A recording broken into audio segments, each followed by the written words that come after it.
Welcome to your page. Now this is your account page. This is where all your content sits and it looks great.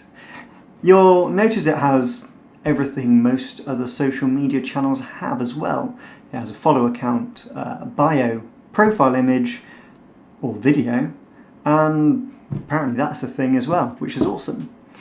But it also has some other great features you don't see in any other channels. So first, as I mentioned, you can have a profile video. It's just something short, but you can do some really funky stuff with it to make your profile stand out. Maybe it's just you moving around. Maybe there is something you can promote in there. Creativity is the only limit here. And obviously a small little bubble.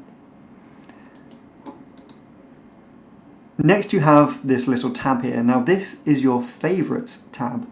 Remember earlier when I said that you can favorite sounds and hashtags and effects even? Well, this is where they go. You can also favorite people's videos, but it's quite annoying to do. So this is mainly going to be a resource for sounds, effects and hashtags that you like and you want to use a lot, or in a future video. You also have a bio, very much like Instagram, just somewhere you can put a little bit about yourself and what you're doing.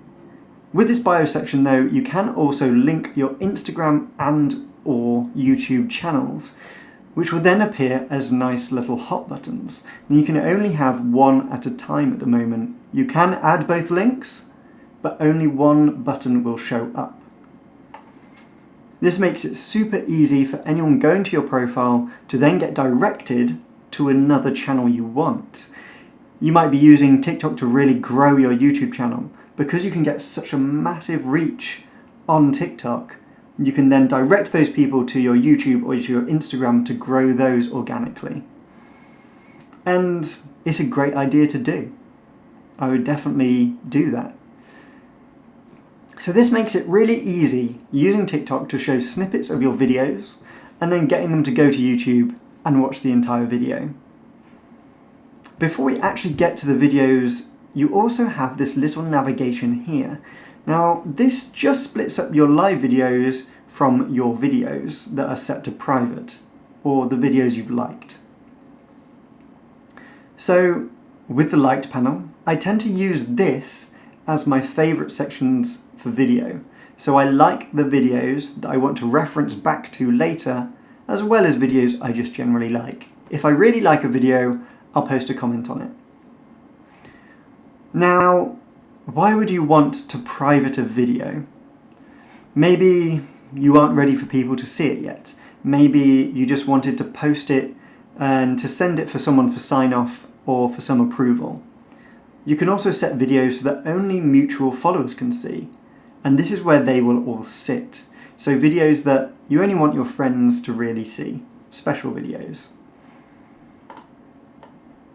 Now, onto the video section. So they all have this GIF-like appearance. So they play a tiny little section and that's what you can see and that's what they get.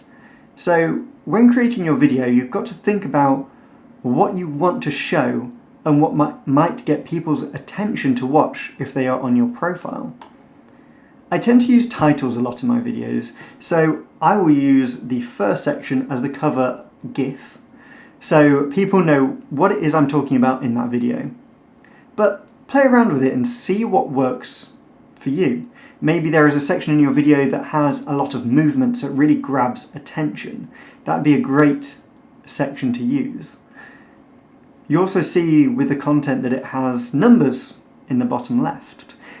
This will be on everyone's profile, on everyone's video, and it is awesome.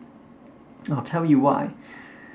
So what it is how many times that piece of content has been viewed.